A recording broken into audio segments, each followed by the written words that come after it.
look at that. It's June 18th, and we're talking about trades. Stanley Cup yesterday, trades today, and they gave me the Erik Haula to New Jersey trade. They must really like me around here. I own this company too, right? Okay, so maybe it's my limited intelligence, or maybe it's just too early to know. But I've had one question banging around in my big fat head for like 6 months. What are the Nashville Predators actually doing? They're definitely making changes, but today's trade, they're just getting older and wingier.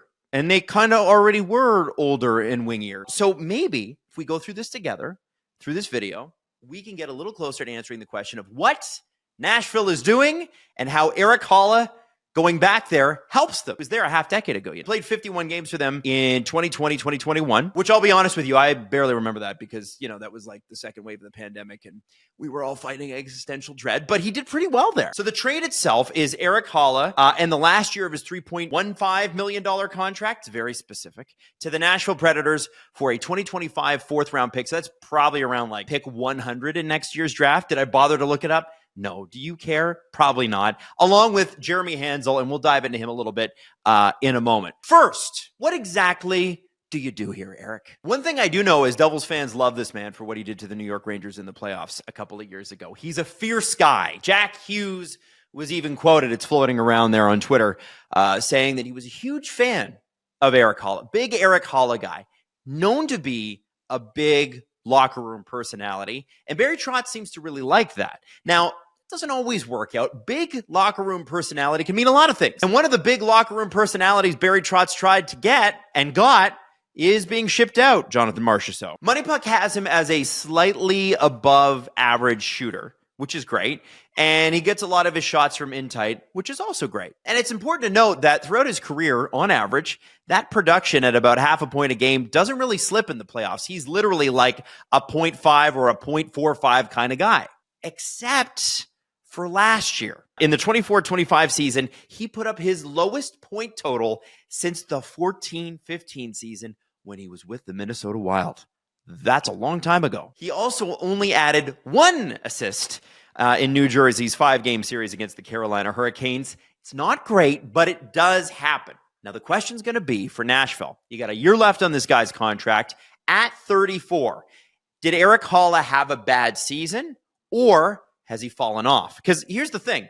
New Jersey went through some huge changes last year, notably introducing Sheldon Keefe, their new head coach. And sometimes you get a new head coach, a new boss, and that doesn't really fit your style of play. And there's some evidence to support Keefe and Haula were just maybe not a fit. He played 7 less games this year, but that's not really what this is about. His minutes actually fell by 300. And that's a lot, 300 total, that is. Basically, he went from averaging about 17 minutes a game to averaging only about 14 and a half. Now, he did play closer to 18 minutes a night in the playoffs for the New Jersey Devils. But again, remember, they had a bunch of injuries, so I'm not sure if he earned those minutes or if he was one of the only men standing. What's attractive here is that a couple of years ago and last year, he had some pretty good points. Now, this is a guy who did pretty well for New Jersey when he showed up. 41 points in 80 games in 22-23.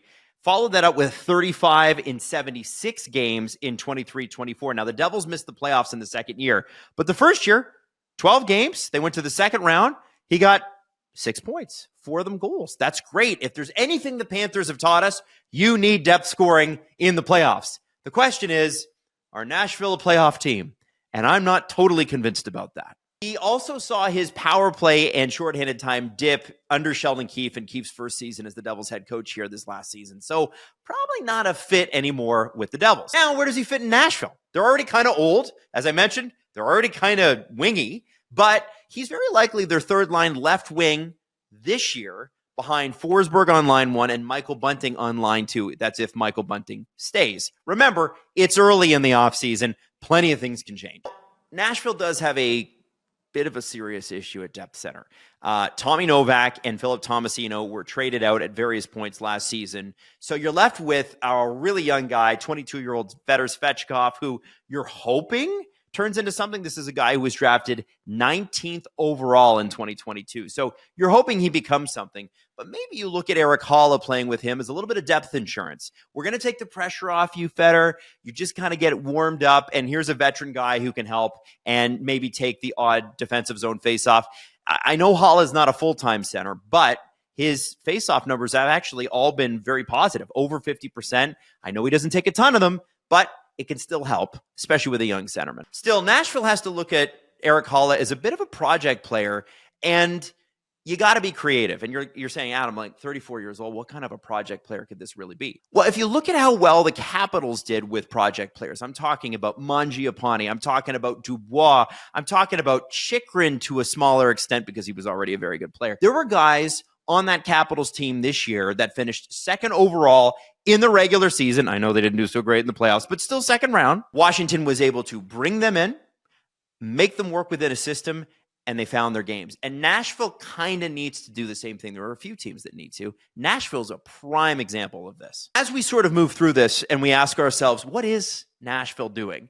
This feels like a guy you can acquire who's a UFA at the end of this contract. You give him a ton of opportunity for mentorship, maybe for a bit of a culture change in the dressing room. You give him the ice time. And if you're out of it come trade deadline, like post-Olympics, you can probably flip him for more assets at the trade deadline. But if you're trying to make the playoffs, and I think the Predators are, he's a good guy to have. For New Jersey, draft picks are always great, but who knows what you're going to get with pick 100-ish in next week's draft. If it's good, you'll know in like 2 to 4 years. Jeremy Hansel, by the way, is the player that they acquired from the Nashville Predators. He was a 6th round, 187th overall pick in the 2023 draft. So late round guy. Last season as a defenseman in the ECHL, 22 points in 61 games, but it's worth noting he was a point-a-game defenseman in the WHL and actually won the championship with the Seattle Thunderbirds. Magic beans, but hey, why not take the risk? For New Jersey, this is very obviously a cap dump. And I am still actively trying to figure out fully why Nashville helped them out with this. You get rid of a guy who doesn't work in the coach's system. New Jersey, Erik Haula, doesn't work. He's got a $3 million cap hit, and you go to market with more money to spend. For New Jersey, before this trade, they had about $11 million. Now they've got just under $15 million to spend.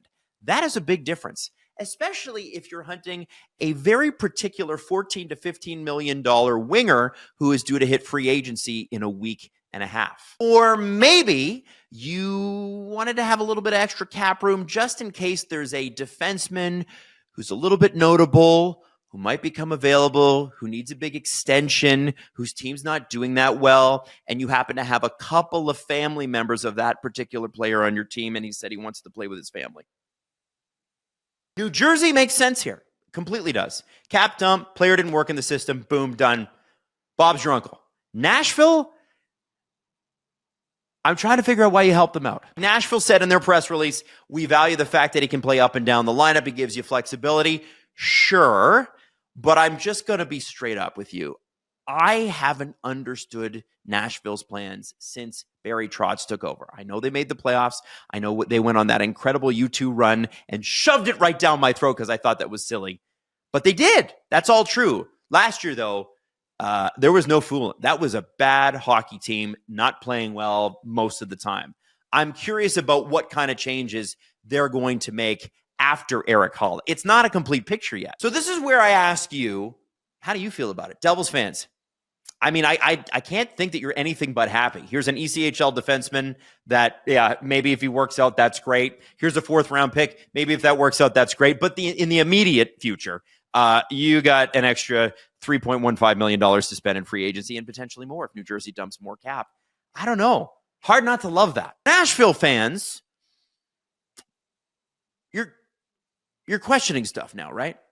You're looking at this and you're going, what's really going on here? It's an odd trade, is it not? What am I missing? Am I missing something? If I am, leave it in the comments. I'd be happy to be educated. But for now, that's it for me.